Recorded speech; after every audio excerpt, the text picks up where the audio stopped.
Hello, everyone. Welcome back to I See What You're Saying, the Disciplined Listening Podcast.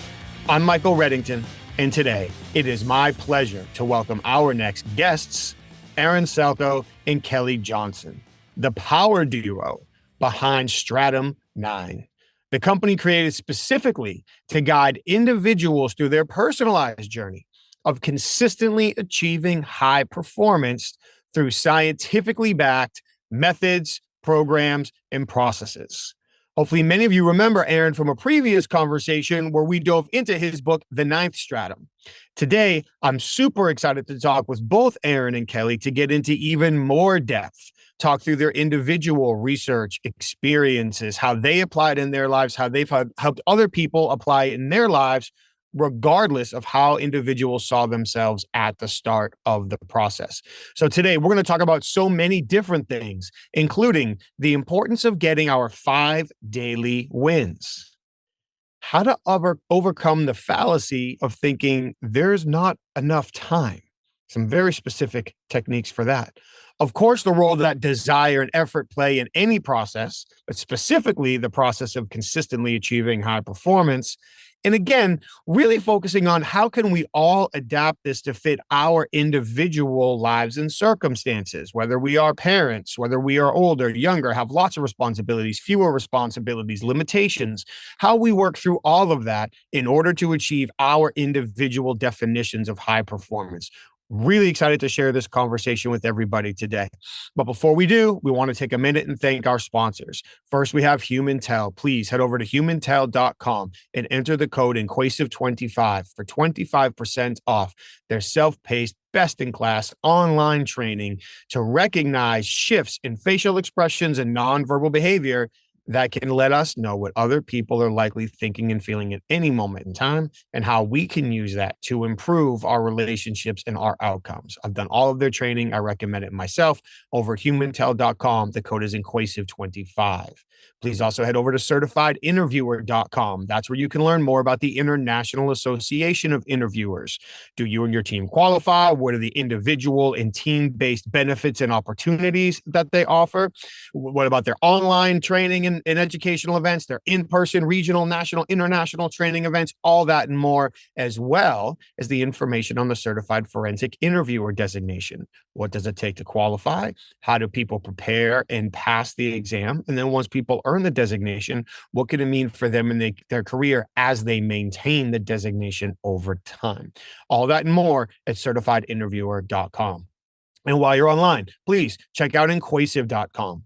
That's where you can learn more about the customized programs our clients ask us to facilitate to teach their senior leadership teams, their sales teams, their HR teams, and beyond how to apply the strategic and ethical observation and persuasion skills necessary to encourage people to share sensitive information under vulnerable circumstances in the face of consequences across the scope of conversations we participate in every day. I can't thank you all for taking the time to join us week after week. Thank you all very much for continuing to be here. So now, without further ado, I introduce to you Aaron and Kelly. Good morning, Aaron and Kelly. It is always a pleasure to see you both. Thank you so much for joining us today. How are you? What's going on, Michael? Thank you for having us back. Everything's awesome. It's the summertime. Oh, it's great to see you both. Aaron, you look like you've been on a beach or two since the last time. I might have been. Kelly, thank you for joining us for this conversation and classing it up a little bit. I really appreciate that. Aaron joined us before. Aaron, I think the first conversation was right around the time your book was coming out, right? Like, I think it was right when the 9 Stratum was hitting the streets. Yep. So now it's been out for a little while. You guys have been on the road. You've been doing a lot of work. You've been working with a lot of clients and also applying it to, continuing. You both were applying it already, but continuing to apply it in your personal lives as well. And so with this conversation, I'm really excited to dive into the application piece. And if people didn't watch the first conversation with Aaron, they should go back and watch it. But we'll bring them up to speed on what the 9 Stratum is and the steps and the behaviors and all those kinds of things. But really would love to focus on the application. How do we use it? How do we get better? And with that, Kelly, honestly, as the brains behind the operation, I'd like to start with you first. So as we were talking off air a little bit, you were talking about how you applied it gains and changes that you've seen in your life, especially as you look at it through your lens and your perspective. So I would be grateful if you could please walk us all through how you've applied this philosophy in your life and the improvements that you have seen as a result. Absolutely. So thank you, by the way, for the acknowledgement of being the brains behind this operation. Much appreciated. Very well. I've known Aaron for about 13 years now, and all the time I've known him, he's always been one of those like 5 a.m. gym guys, you know, that type. Oh, I do know that type. So I would say sometimes people are interested and intrigued by that type, and sometimes they're like turned off because they don't feel that they could be, you know, that type. And there's a stigma that goes along with that. And when I first met him, I was an athlete in college and everything like that, but I was not the 5 a.m.er. And, you know, if I'm being honest, I was bartending. You know, when he and I first met, I was bartending at the time. I was right out of college, and I was more of a, 3 a.m.er, maybe sleep till like 11. And his lifestyle was interesting to me. And there was something that drew me to it as far as how it relates to performance, but I didn't understand how to take those first steps. So in some of my early years working with Aaron, I basically tried to understand what he was doing. And it did seem like too much of a big feat, like just waking up, switching my routine that drastically seemed too challenging. And over the years, what I learned is that, and what the ninth stratum is about, is making small changes over time and being extremely consistent and disciplined in your routine. And it doesn't all have to happen overnight. So, over some years, I did actually turn into one of those 5 a.m. gym people. We can still be friends.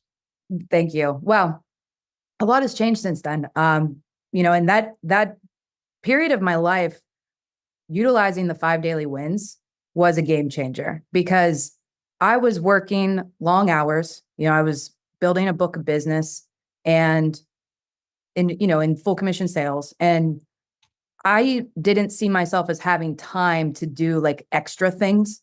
And one of my favorite pieces was, Aaron talks about this in his book about becoming a Renaissance man or woman. And it has a lot to do with relationship building. But this concept of becoming a Renaissance man or woman is about just broadening your horizons on what you learn and what you study. And it helps you connect with people more and relate to people on more topics. So that was an intriguing concept to me, but it goes back to the 5 daily wins, because those 5 daily wins has you waking up on time, not hitting snooze. Then you go right into working out, doing something good for yourself physically, making sure you eat the right kind of breakfast that's going to give you the fuel you need, not looking at your phone or news, like distractions, things that might trigger you, like keeping yourself away from all that in these hours. And then personal development time. So reading something, learning something. And that idea of that Renaissance man or woman was so cool, because that's the time that you can study things that aren't always necessarily for your exact type of business. So you can mix it up a little bit. I learned about birds. I learned about plants. I mean, things that I never thought I'd be interested in. All of a sudden, I gained an interest and used some of that time and can relate with people on some weird topics that I wasn't expecting. So I guess, long story short, that those years of development were crucial for me. But then I got pregnant and that 5 a.m. thing went out the window. I slept so much. And then my daughter now is almost 3. And that routine just was rocked. I mean, it's been, anyone who listening who has had kids knows that, the sleep can be really a hit or miss. Mine didn't sleep through the night till she was 2.5. So I'm just coming out the other side of getting sleep again. But staying with that concept of the 5 daily wins in the ninth stratum, I was able to give myself the space I needed, because I couldn't beat myself up over it. That wasn't helping me or anybody else. I had to just find different times to do it and still check off all my wins every day. So sometimes that meant, going for what we call a strolley ride, which is mom running with the stroller. Sometimes it meant, doing a 20-minute weightlifting thing after work, like wherever I could squeeze it in. So I'm proud to say I've regained my routine. And I think this concept of small changes over time, where I felt like I kind of got knocked back to start. I felt like I was on top, I was ninth stratum, and then I got knocked back down to I went through all the stratums all over again. Redeveloped, reclaimed my routine. And she can identify a red-breasted sparrow. I mean, you got that going for you. Winning. Yeah. All kinds of expertise being developed over here. Mm-hmm. I appreciate you sharing that. And I have a young son, we've talked. So I very clearly remember the shattering of the routine, which honestly happened long before the kids are born. And then obviously into the young years and beyond. And then every family is different, but even as the kids grow, the routines change. Like the time I have to get up, the time I have to leave the house, the time I have to pick them up, all these different things that I'm doing, it's constantly changing. So of all the things I loved about what you shared, and there's so many, is applying it to like an average actual human being's life. For me, from the outside looking in, and I'll make fun of myself through Aaron here in just a second as well. I feel like oftentimes when we look at like becoming a high performer, it is somebody with this crazy background or story or experience, or they were elite at something somewhere, and now they're screaming at me through a video on my computer or my phone, giving me this routine that they follow. And I have no doubt that works extremely well for them. And I have no doubt that could work well for me too. But I am not them. My body is not physically capable of some of those things, giving a history of injury. Like I've got my own life and work and job and things to juggle and all that stuff. So I'm like, oh, cool story, bro. Moving on. But to be able to find a way that we can relate to it and find a way to tie it into our lives and just make it work for us. And it doesn't have to be the whole thing, but like step by step by step. And the part of making fun of myself is, Aaron, you were preaching the values of cold plunging to me a long time ago. And to echo Kelly's statement, my first reaction was, and I've used this example in seminars, by the way. My first reaction was, of course you do cold plunges. like that's the least surprising news I heard that day. But I viewed that through your Mr. High Potential. This is how you've lived your life, the discipline, the routine, all these things. And I'm kind of in and out of that. There's times I do better. There's times that I struggle. I've got a very good friend, one of my closest friends, training partners, who has struggled with weight and anxiety and these things his entire life. And I've known him 7 years probably. And probably around like Christmas time, give or take, this past year, I noticed that he was losing some pretty good weight. And so I sat down with him like, yo, dude, you look awesome. What's different? And he said, my wife bought me a cold plunge. Wow. He said, I'm doing it every morning. And it has made an enormous difference. Doing the cold plunge motivated him to change his diet. Changing his diet motivated him to exercise a little bit off the mat. So now, and he's a new dad. His daughter isn't, he's going to kill me if I'm wrong about this. I don't think she's 2 yet. I'm going to pay the price if she's 2 already.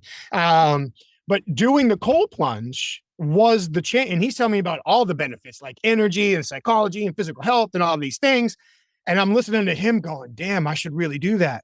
And I probably should have listened to Aaron. So I bought one. And now it's become, if I'm not on the road, it's become a near daily routine for me. If something comes up with my son, or if it's pouring rain and thunderstorms outside, I'm probably not going to do it. But basically every day I'm doing it, and I've had the difference. So even Kelly, to your point, and Aaron, I'll cue you in here, how the ideas are presented to us matters. Who presented to us matters. How we align it with our self-image matters. So I'm not trying to run the Ironman, right? I'm not trying to be the local county 5K champion. It's just, what is the next step for me to be better? And Aaron, with the book and the research and everything that you did, how does that line up with your approach as you travel the country and work mostly with, successful people, but people who would fall in kind of that typical human being category? How do they find opportunities to follow Kelly's lead and align pieces of it into their routine? Yeah, there's so many good nuggets there.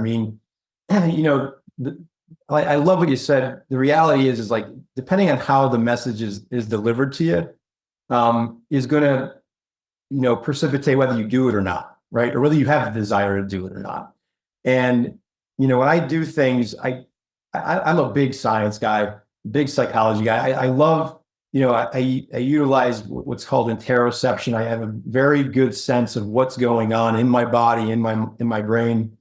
And I use these things because I can sense that something's different. And it does something to me, like your friend said, it does a cold plunge and, the energy level. Yeah. Like, and then I go, okay, if I do the cold plunge and I have that energy, what more can I do in a day because I can utilize that extra bit of energy level?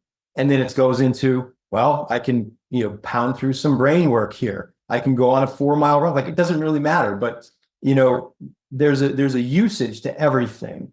And so you have to be able to step outside your comfort zone a lot of times and try these things out.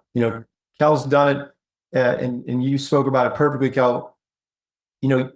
Being in that 5 daily wins, being a high performer, it's not a box. You're not trapped in like a cage that you can only do specific things. It's a lifestyle. It's an ethos, and it does require discipline. But with that discipline comes consistency, and with consistency comes hard things aren't hard anymore. And you're able to get up. And I like 5 a.m. because the bell goes off at my work at like 8-9 o'clock, and so I want these precious hours to work on myself and develop myself because it's fun. And so that's what the whole thing is. And I truly believe that anybody who has, two things that we can't give people, I've said it before, desire and effort. If you have desire and effort, anybody can be a high performer. Anybody can optimize their performance. And sometimes it comes with lifestyle. It changes. I didn't always want to get up at 5 a.m. to go to the gym. It happened when we had our first child, and my wife's like, you can't go to the gym after work anymore. You're not getting home like in enough time to help me. And I said, yeah, what, you're right. And I said, well, what if I get up before everybody's up and go? She's like, I don't care what you do. Just go get it done. Right. And that's when it started. And I was like 30, I was 34, 33, 34. And I did it back in like high school too. Like when I was trying to make this all-star team, and I just knew that one component that would get me on the team was speed. And so I began to wake up at 5 a.m. in the woods of Carbondale, Pennsylvania, and took an old tire, a chain, and 2 belts from a lawnmower, and strapped them across my chest and ran 40-yard sprints before school. Like that was a necessity because I knew it was going to allow me to attain a goal I wanted. So, a lot of the things we do to improve our performance really just come from the desire and then the effort we want to put forth to get to achieve that goal or that desire. That's a great point. And I'm just picturing your neighbor wondering why his lawnmower wouldn't start the next morning, but that's a funny visual. Eaten by a bear. For me. Kelly, getting back to what you shared, as you talked about really kind of getting on board the first time and then having to do it again. I think there's 2 really important things to talk about there. It's really hard to do something once. In my opinion, it's a lot harder to break that routine, to lose all that progress, to look yourself in the mirror and start over. I mean, we've all done that. Injury, life changes, things happen, whatever it is. So 2 questions. The first question is, when you were getting on board with this program the first time, and not just like the physical fitness and the health routine, but also you were building a book of sales. You were out pounding the pavement on your own, building relationships really out of thin air into what has become a tremendously successful career for you. So when you look at applying this the first time, what were the areas that caused you to really start believing in yourself and your potential through this process? Kind of like those early aha moments where you were like, oh, damn, I'm good. There's one moment that comes to mind when you ask that. I remember just being completely on board with this is the week that I'm going to wake up at 5 every day. And I had this idea laid out. I had the books I was going to read. I had the workouts I was going to do. I was like, I prepared over the weekend. I did one of those Monday morning start type of things.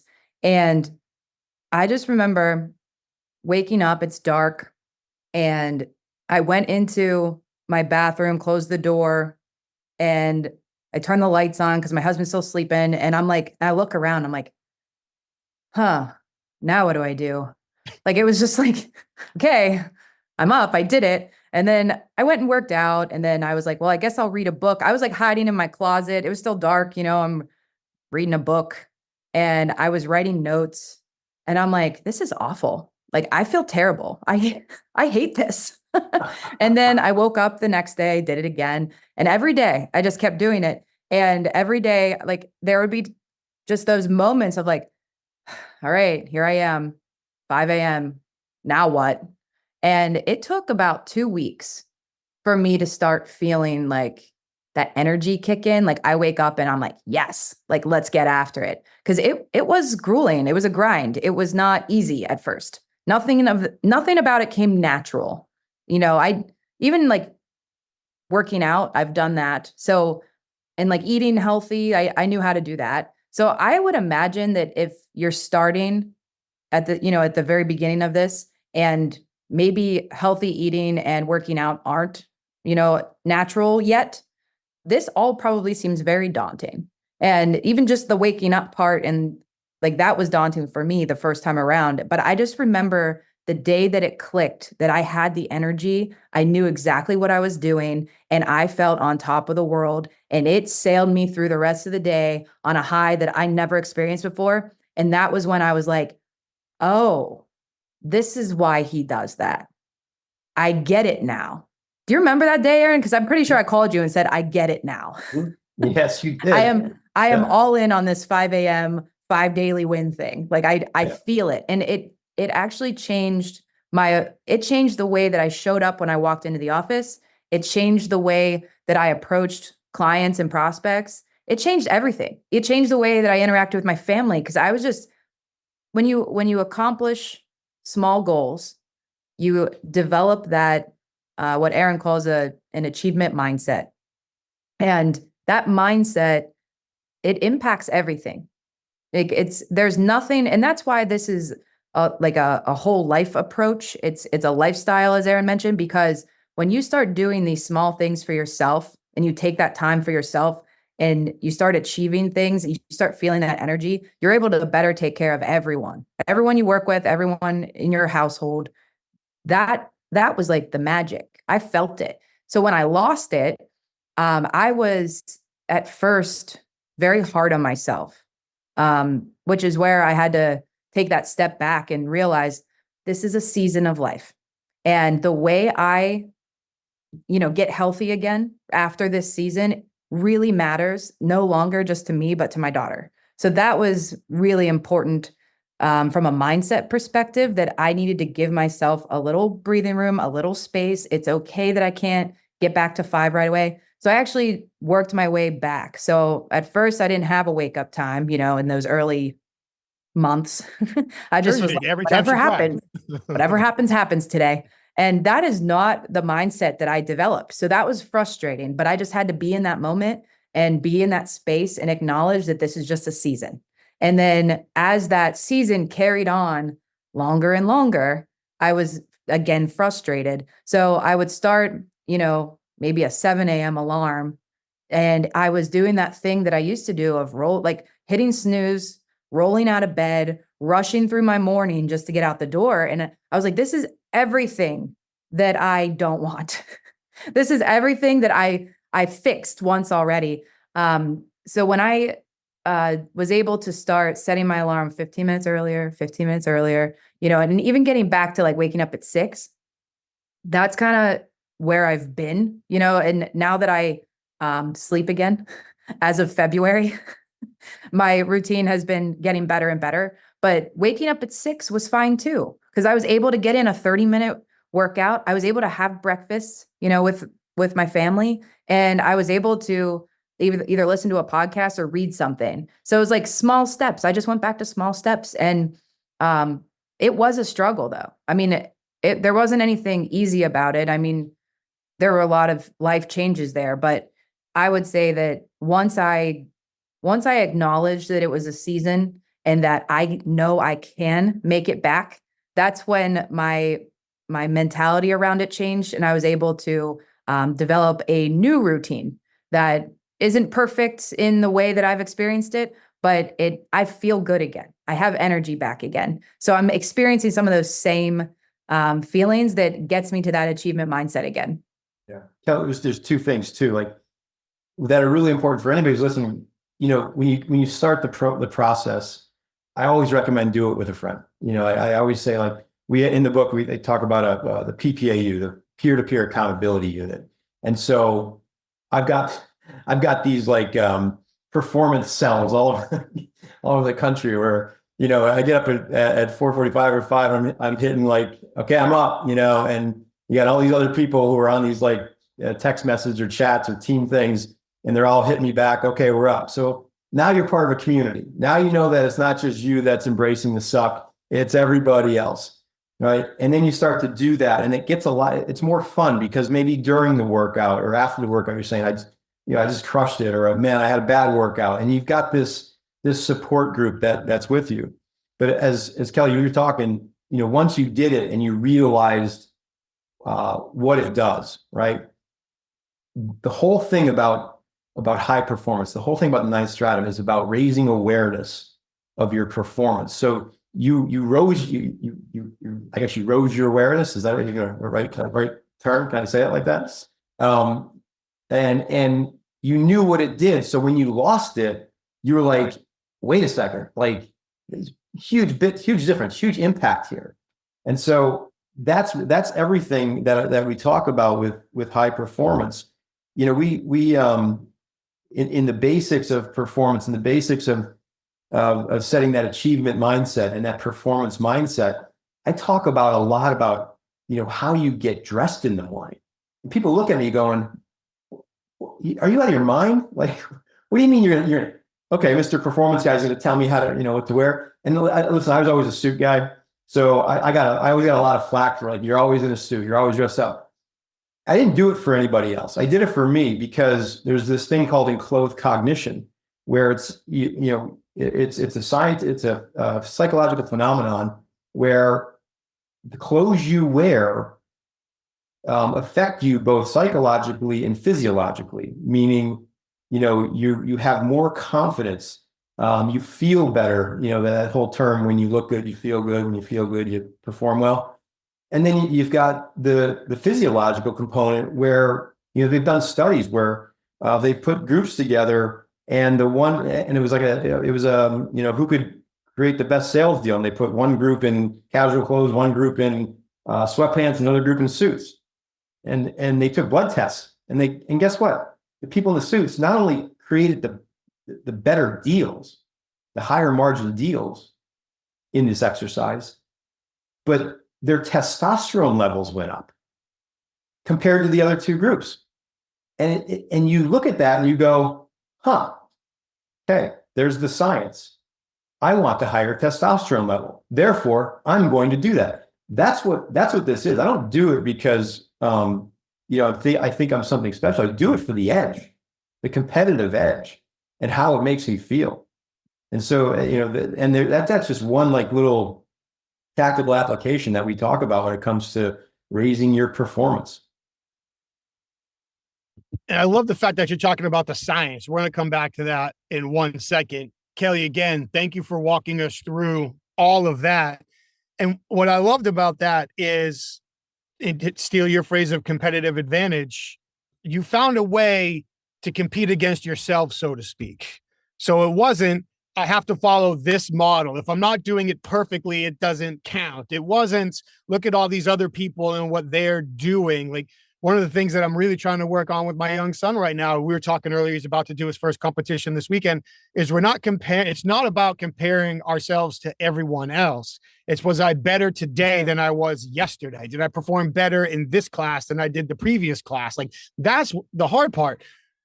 people laugh. You're trying to get a 6-year-old to understand that. I am. Definition of insanity, maybe, but I'm trying. But it can be just as hard for adults to try to do that, because it's so very easy to compare ourselves to these standards that we believe that we see or that we have to adhere to, social media lying to us all the time and all this other stuff. But what I love to hear is you found a way to make it work for you. So I can't get up at 5 a.m. I'll get up at 7. So if somebody listening doesn't have a young kid, they don't have to be to work at 9. And you're like, I ain't getting up at 5, get up at 7.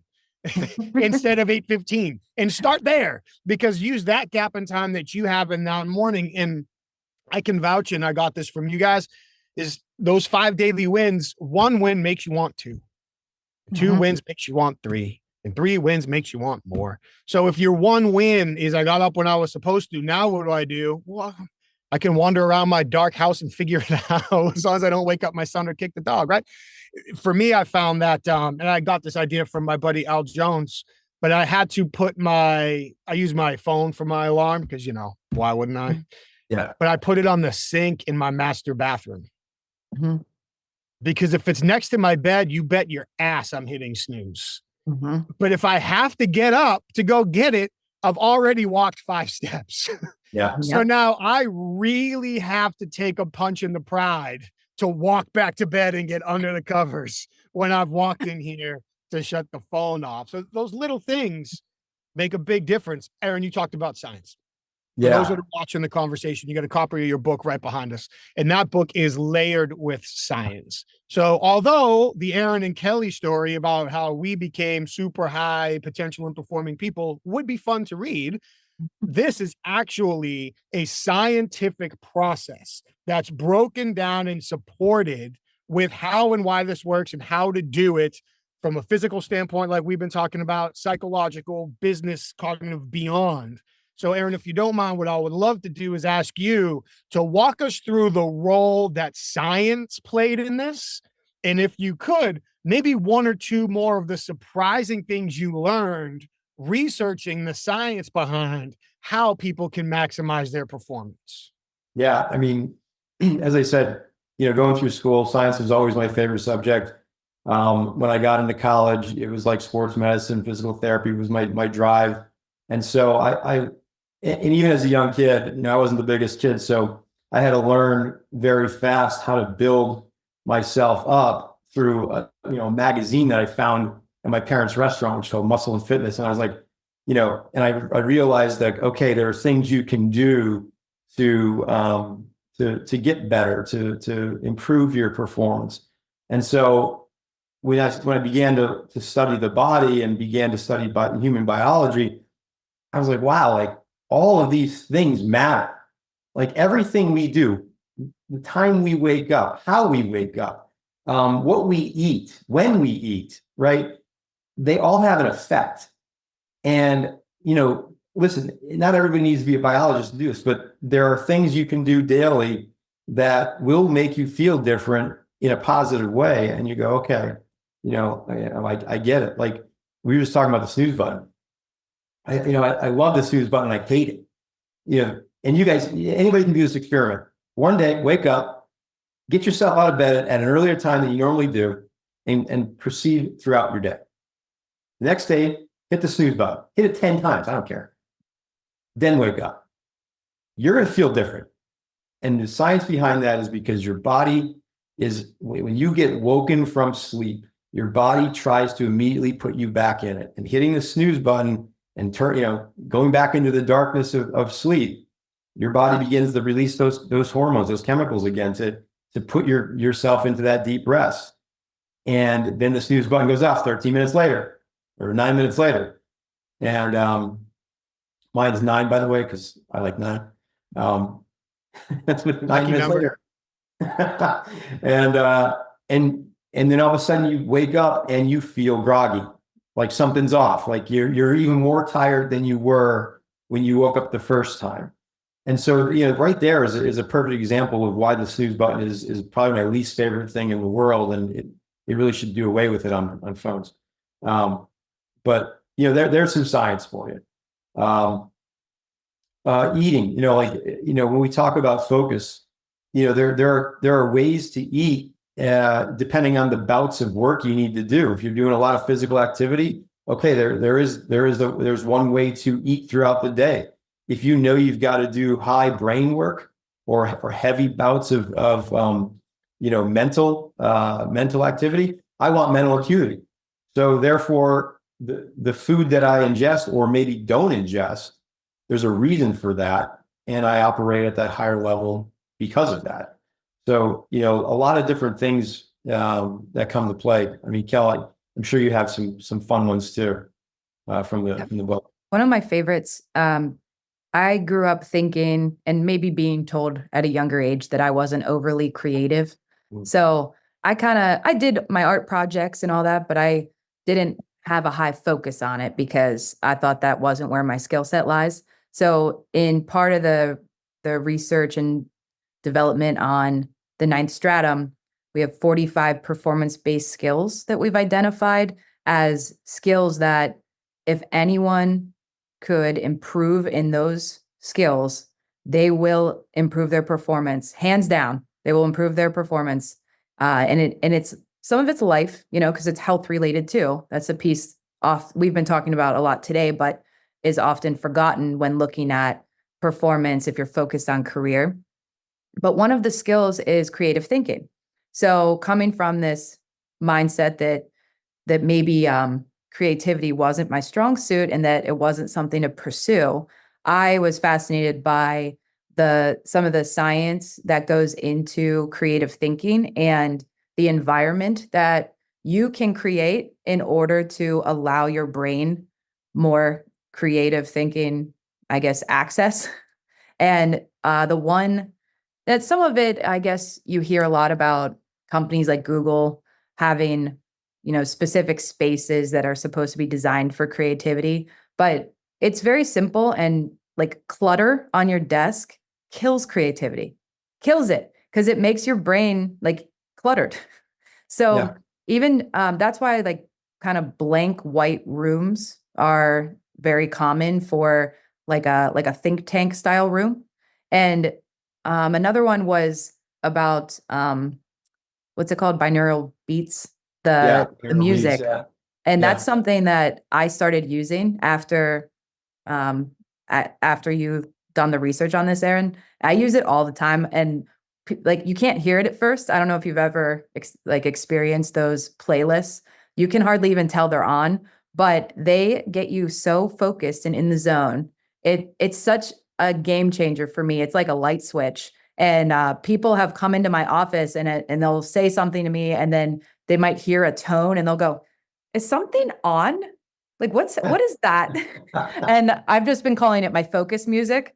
So when people come in now, they'll go, "Oh, it's focus time. Your focus music's on. I'll see you later." Yeah. But some of those tricks are really good. Yeah. I listen to Slayer, and I wonder why no one will knock on my office door. That works too.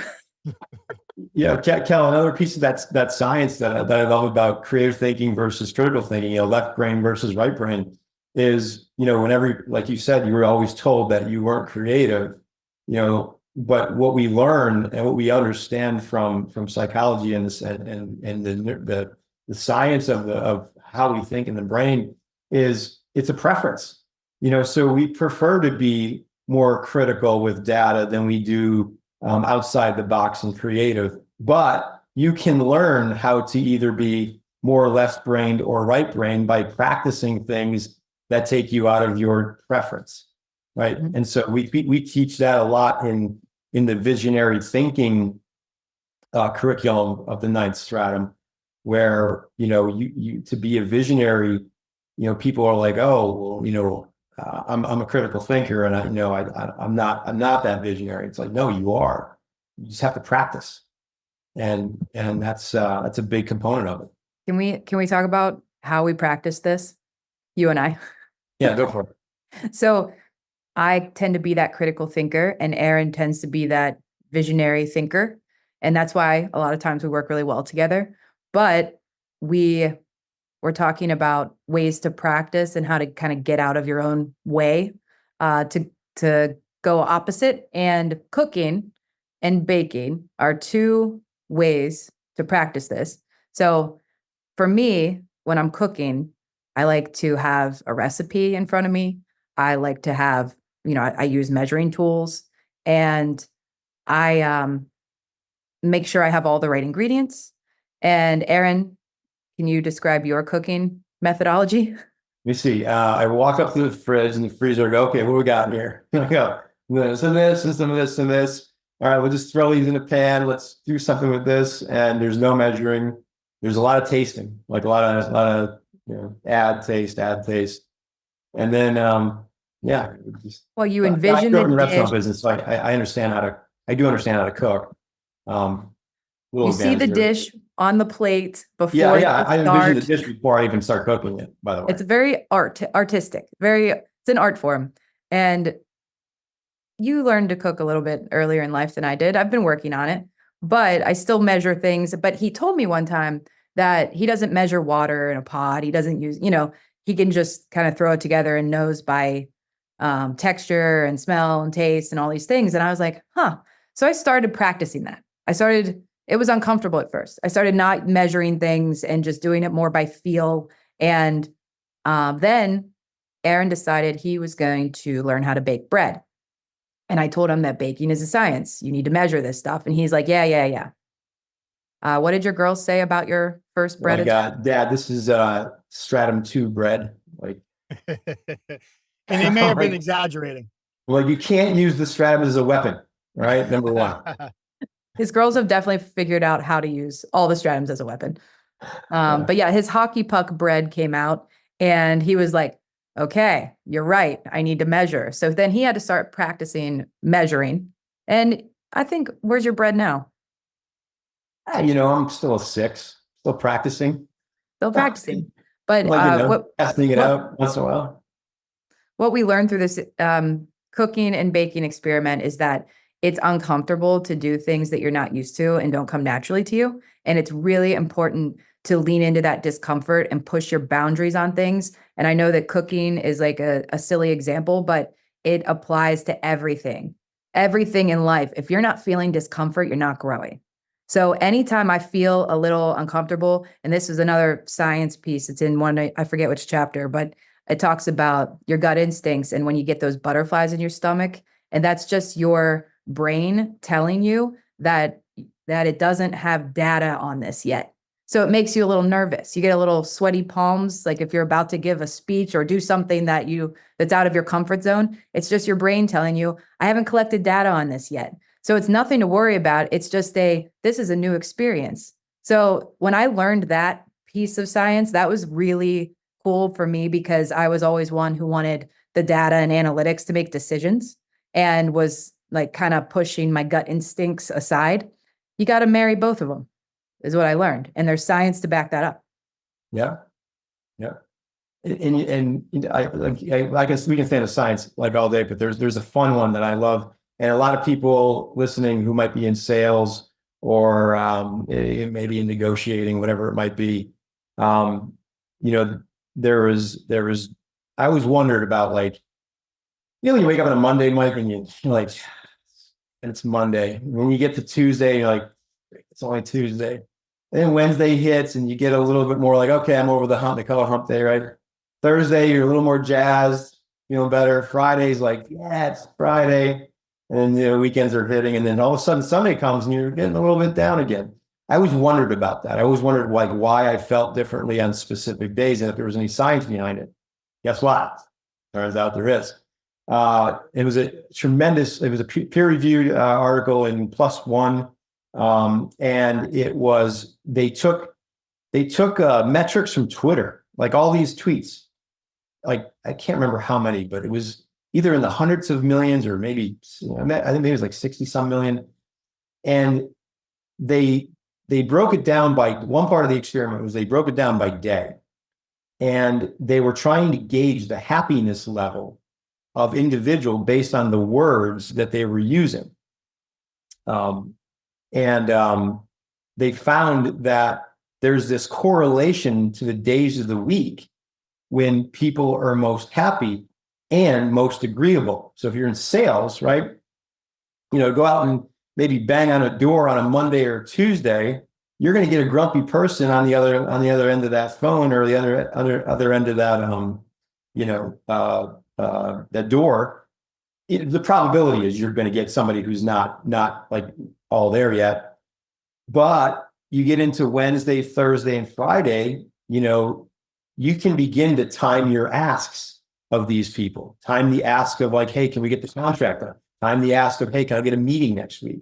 Right? Because as the week progresses into that weekend, people's happiness level raises to a point where they're more agreeable, and you're able to, ask some things that you probably wouldn't want to ask them on a Monday or a Tuesday.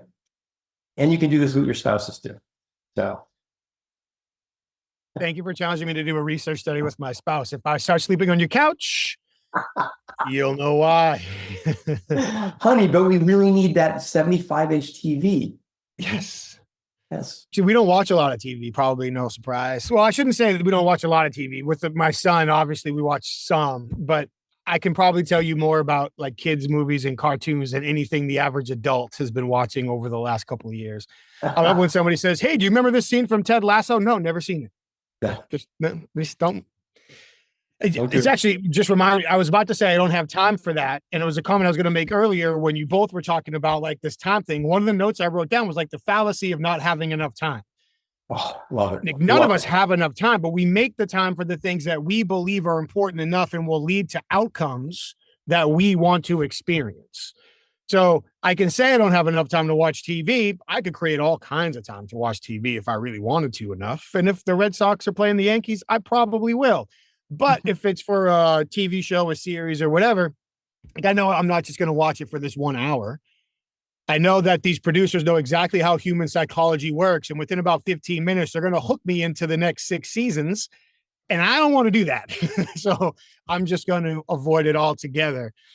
Kelly, earlier you were talking about the 45 behaviors. So if I recall correctly, you've got this broken down into 5 categories of behaviors and the 45 different behaviors. And the 45 behaviors, from reading the book, they're not meant to be overwhelming. Like you have to do all of these 45 things. But to your point from earlier, like if you got 1, 2, 3, 4, 5, like if you can start there, they're all gateways to the next and the next and the next. And you start talking about using cooking. That's a great example.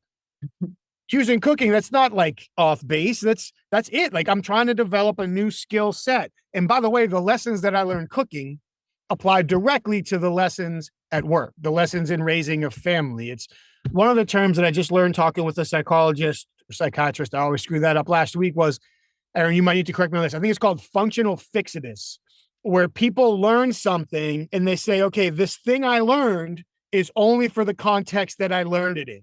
Yeah. It doesn't apply anywhere else. And that couldn't be any more wrong because the things that we learn can apply anywhere. Like one of my favorite examples, and it's again, making fun of myself to use is, so we've talked before, I trained jujitsu. I was getting stuck in side control and there's this escape that I know I should have been using, but every time I tried it, it just made my situation worse. So I'm pinned on the ground by somebody else laying kind of cross-eyed, chest on chest across me. When my son was an infant, I was changing his diaper and he was just figuring out how to roll over. And I watched my infant son roll over and literally step back. And I can't repeat the words that I actually said out loud at that moment. I don't want to offend anybody by accident. But my wife looked at me. She's like, what? Like, Gabe just taught me how to escape side control. She's like, you serious? I was like, yeah. I watched him roll. And for him to roll based on what his body was capable, he had to look before he went. His body followed his head and he got up on his shoulder to go. And I wasn't turning my head and I wasn't going over my shoulder. And as soon as I saw him do that, I was like, changing a kid's diaper. Now I know. Wow. My neighbor that I was very close with before he passed away in his 80s, he grew up as a foster child in Arizona. And he was one of the very early West Coast dirt track NASCAR drivers. And because they were racing out in the desert, they didn't really have a lot of tools. So when I would work on cars in the garage with him, I'd go looking for his toolbox for a tool and be like, what are you doing? Well, I'm looking for a 9/16. He'd start laughing and go, never use a tool for what it was invented for. Come over here. I'll show you how to do it. My dad grew up the grandson of a Model T mechanic who worked at a Ford assembly plant and always had Ford tools specifically for those cars. So my dad grew up always teaching my brother, now you got to use the right tool for the right job. They're both right. But the perspective that they have in their life experiences is what created that. And they both applied that perspective, across their lives. Aaron, and we should point this out from a potential standpoint. You grew up working in a restaurant. Mm. Kelly, you started out as a bartender. Here we are now. Like, there's no such thing as a fixed path.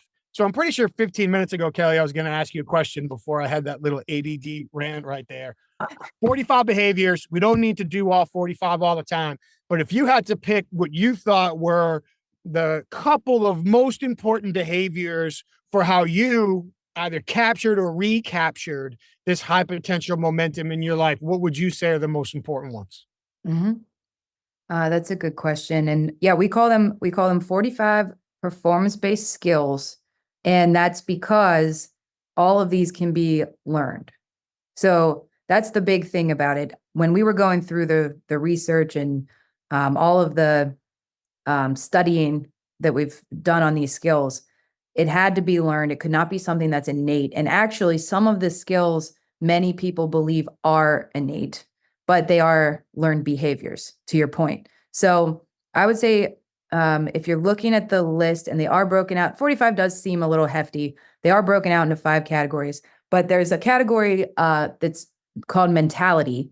And the skills in that mentality section, I think, are some of the most critical, because if you can form your mindset first on, being open-minded, having a strong work ethic, having perseverance, having resourcefulness, like these are mindset shifts of how you approach life. And I think some of those are, drive is in there. So like drive, perseverance, resourcefulness, I think these are some of the most critical skills to start with. And many people already could be very strong in those skills, but they might be learned behaviors, and they might be only applying them circumstantially, like you were mentioning. And I think that's another piece that we come across often, where if we're talking about composure, someone might be very composed at work and then they might come home and, freak out, or vice versa, right? If you're working on composure, it's got to be across the board. You can't be one person here and one person there.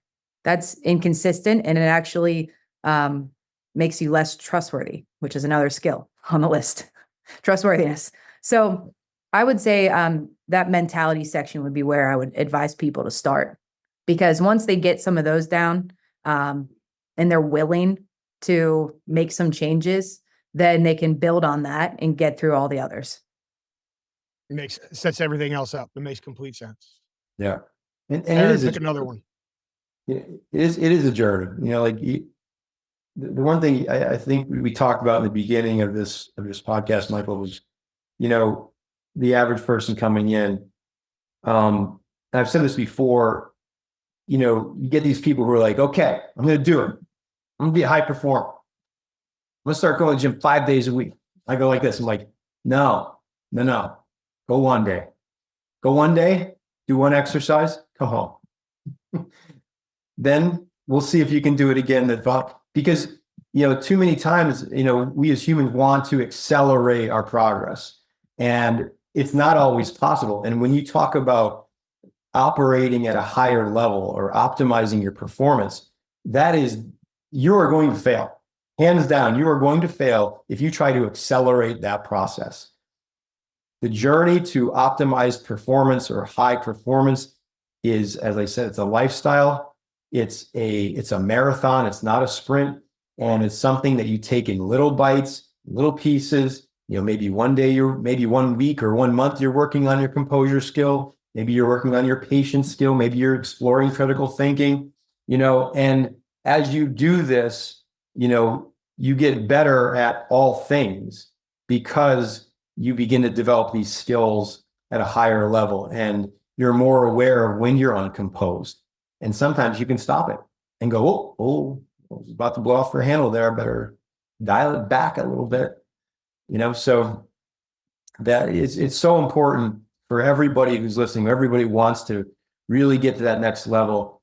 I'm sorry, it's not going to happen overnight.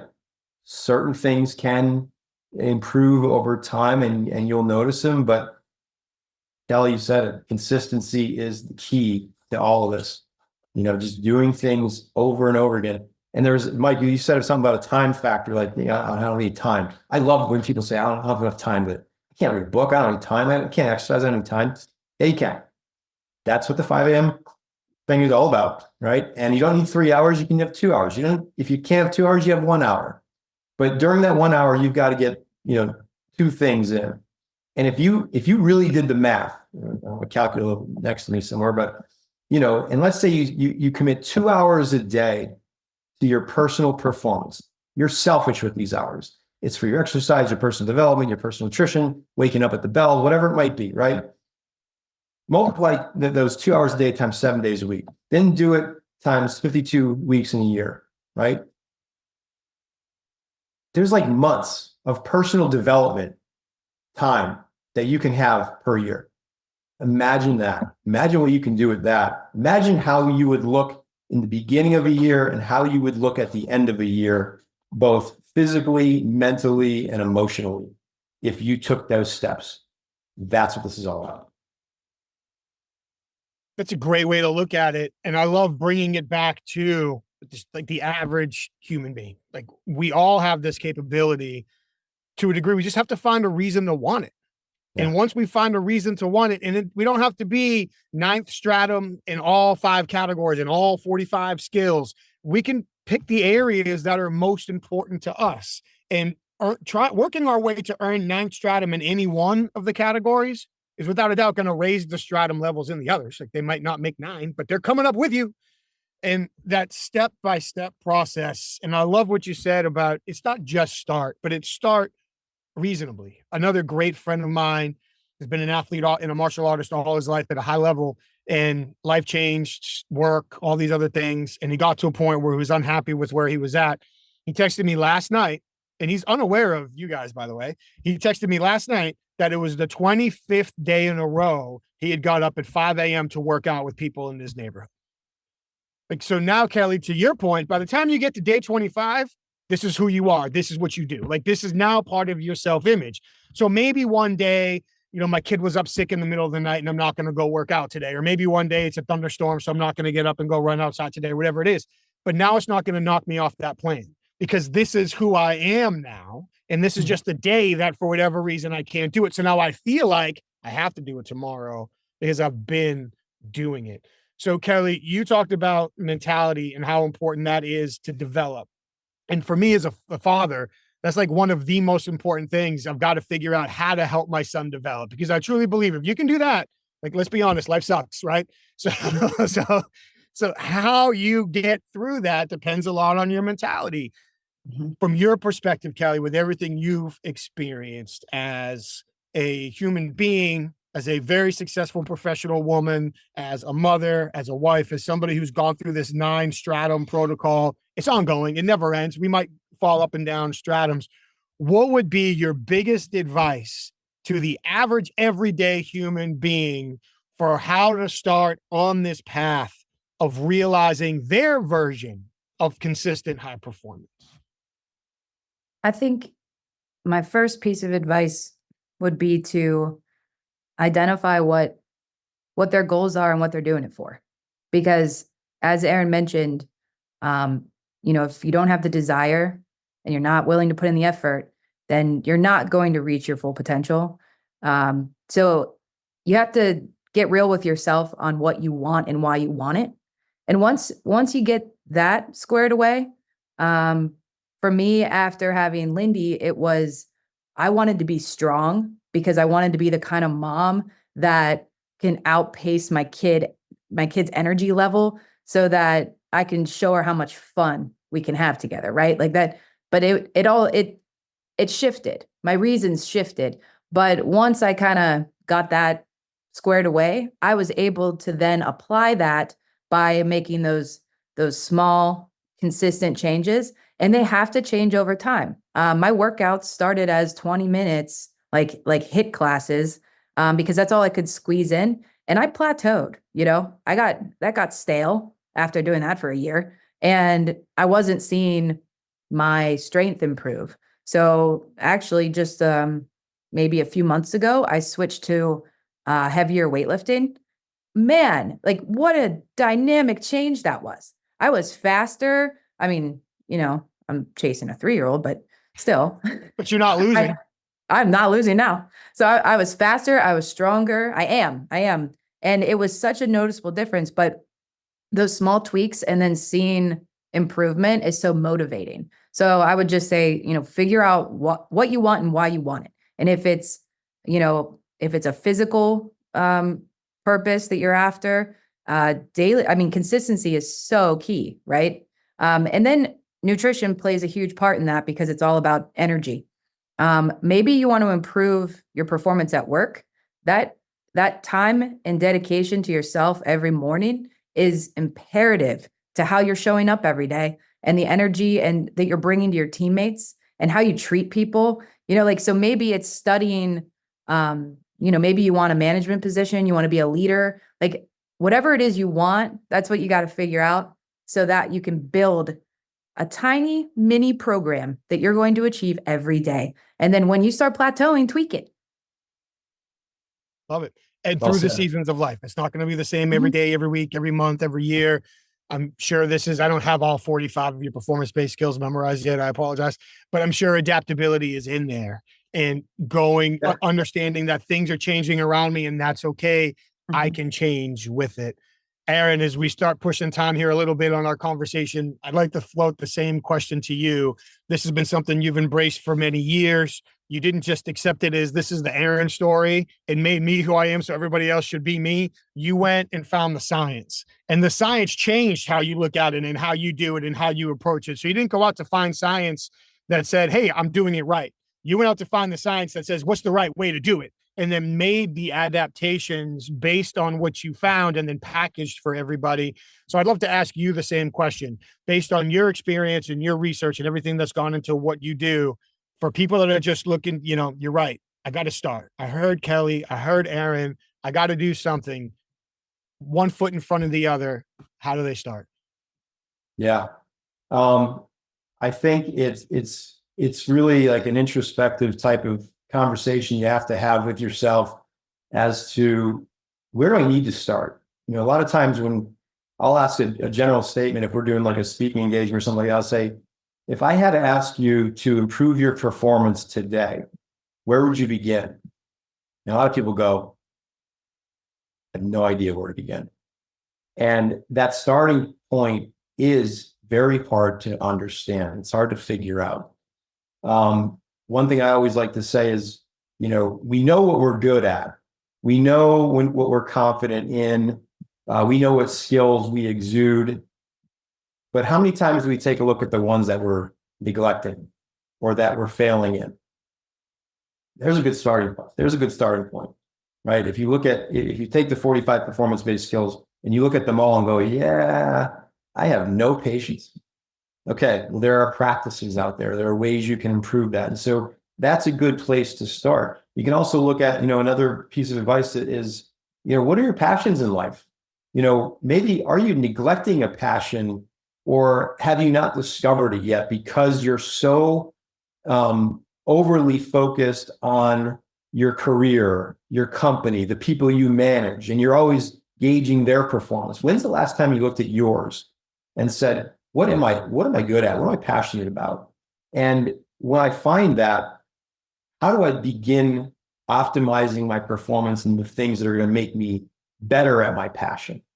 So it's a little bit less of a, starting point answer for you, Michael, but it is something that if you look deeply in yourself and you have a conversation with yourself, you can uncover some cool things that you might be neglecting, and there's your starting point. Go there. I love it. And just start. You and I've had many conversations about writing. Neither one of us were trained writers, skilled writers, went to school to be writers, any of that, right? So we've had so many of those conversations. When I'll trade you the first manuscript of my book for the first manuscript of your book. I bet you mine's worth. They're both nothing like what the final product turned out to be. Thankfully, I had to get coached on writing short articles before I could get anywhere near writing a book, and I used to get hung up sometimes, honestly, for an hour on the opening line. Yeah, because I felt like I couldn't write the article until I knew what the opening line was. And then finally, through pain and agony and people telling me to do this and me refusing to listen, I finally just started typing sentences that were in my brain. And I could just space them out on a Word document. And some of those sentences would get deleted and some would turn into paragraphs, and the paragraphs might get changed in order, and then bullet points might get added, and then the title would be there. So even just saying, well, I got to write this article. Can't think of the title I really want to call it. I can't think of the opening line, but the publication has told me that the deadline is tomorrow. And God invented deadlines so I can slide right underneath them. And this is my time. So now I have to do it. Just putting those thoughts down eventually led to that. So just start, do something. And I know we've thrown the word ninth stratum around, and we'll put links to the book and the website and everything. And we've talked about the science, but we should say that the ninth stratum, my words, not yours, create like a ladder, an escalator, pick your analogy. So through honest introspection and honestly gathering outside data from those around us, we can start saying, okay, so in these 5 categories, where are we? Level 1, we got a lot of work to do. We're just getting started. Level 9, we haven't mastered. Okay, well, there's an argument to, are any of us level 9 at anything? Doesn't matter. But now we can start setting goals for, okay, well, to be a level 2 or 3, this is all I got to do. Yeah. And then once I do that, honestly, by the time I'm level 3, I'm probably more than halfway to 7, because I've already got the building blocks in place and I'm going to grow exponentially. So for the people who take the time to read the book, it's not the Aaron and Kelly story. It is this is the science. This is the process. These are the behaviors. These are the steps. And you just mentioned developing patience. This is what to do to develop patience. Like, we all have to apply it to our own lives and experiences, but it's there. It's in the book, and it's in the online programs you guys have, and it's in the engagements that you do with your clients, and it's in all of that. So it's not just hey, know these things and think about these things, to give Kelly credit for being the one recipe following person in the conversation. It's a recipe for how to improve and reach our potential in all of these areas. Couldn't have said it better. So we're going to end on that note. You guys are awesome. Thank you so much for being here. Thank you so much for sharing your time and your wisdom. It's always great to see you. Oh, by the way, I do need to thank you for telling me that my brain wants to go back to sleep when my alarm goes off, because I do feel like, I've been saying this for years, I like getting up. Like, I like being up, but I hate getting, like, the physical act of getting out of bed is like the hardest part of my day. So that I know that my brain is trying to trick me again. It is. Shake the wake. I always say shake the wake and get that blood going, and you'll be up and ready to go. Where can people learn more about the both of you? Where can they connect with the both of you? And where can they learn more about and from the ninth stratum? Yeah, the book's on Amazon, and LinkedIn is always a good starting point to connect with us. And hey, those 5 daily wins, we're almost finished. We're in like our beta version of an app that not only allows you to track the wins, but you can see how streaky you get. You can correlate those wins with your goals. So it's fun. It's something that's a little extra accountability for anybody who's looking for it. Awesome. And Kelly, for the listeners who are like, Aaron sounds cool, but I really would rather talk to Kelly, how do people get a hold of you? How do they connect and continue to learn from you as well? LinkedIn is perfect. Kelly Johnson on LinkedIn. Perfect. And I'll have all those. Kelly's way cooler than me, by the way. Is humility one of the 45 behaviors? It is, and it's one he's been working on. Can you tell? Struggling through, I imagine. It is great to see you both. It's been so hard not making the jokes as we've gone through this conversation. But it's been amazing getting to know you both, learning from you both, working through you both.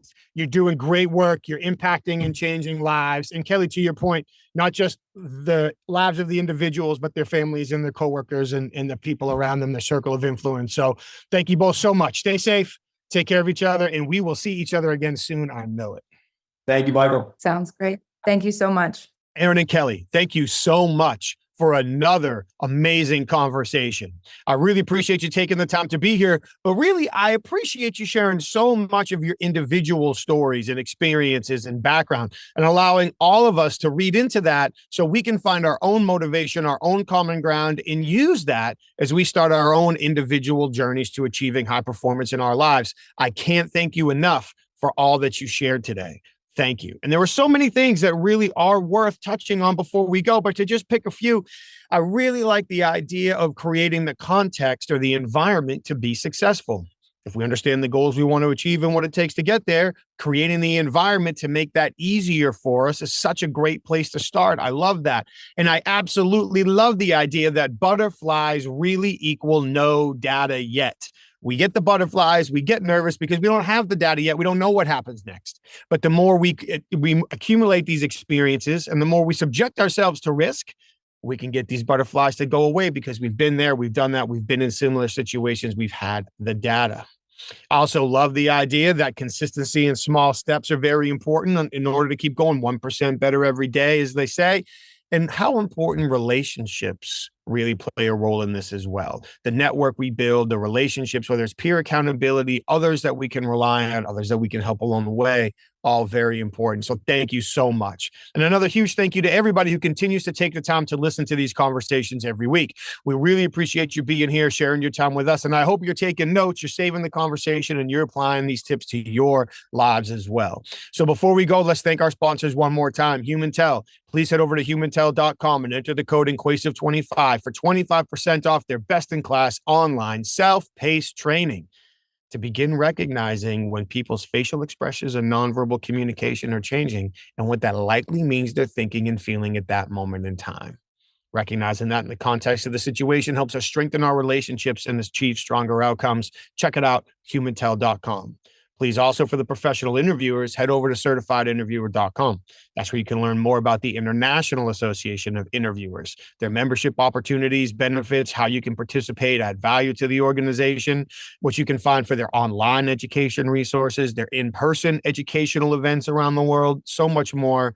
Not to mention the certified forensic interviewer designation. What does it take to qualify? How do you sit for and pass the exam? How do you maintain the credentials? And then, of course, what does that really mean for you? And what can it do for your career moving forward? All those questions and so much more answered over at certifiedinterviewer.com. And please, while you're online, head over to inquasive.com. That's where you can learn more about the customized programs our clients ask us to teach their senior leaders, sales teams, HR teams, and more, so we can help them apply the strategic and ethical observation and persuasion skills necessary to obtain the everyday confessions that improve relationships, strengthen outcomes, reduce stress day in and day out in the spectrum of their high impact conversations. Again, I can't thank you all enough for being here. Thank you so much. Please, before you go, like the show, share the show, subscribe to the show, send us your feedback. What would you like to hear more or less of? We'd love to hear it. We'd love to do it for you. Thank you all so much for being here. Stay safe, take care of each other, and we'll see you next time.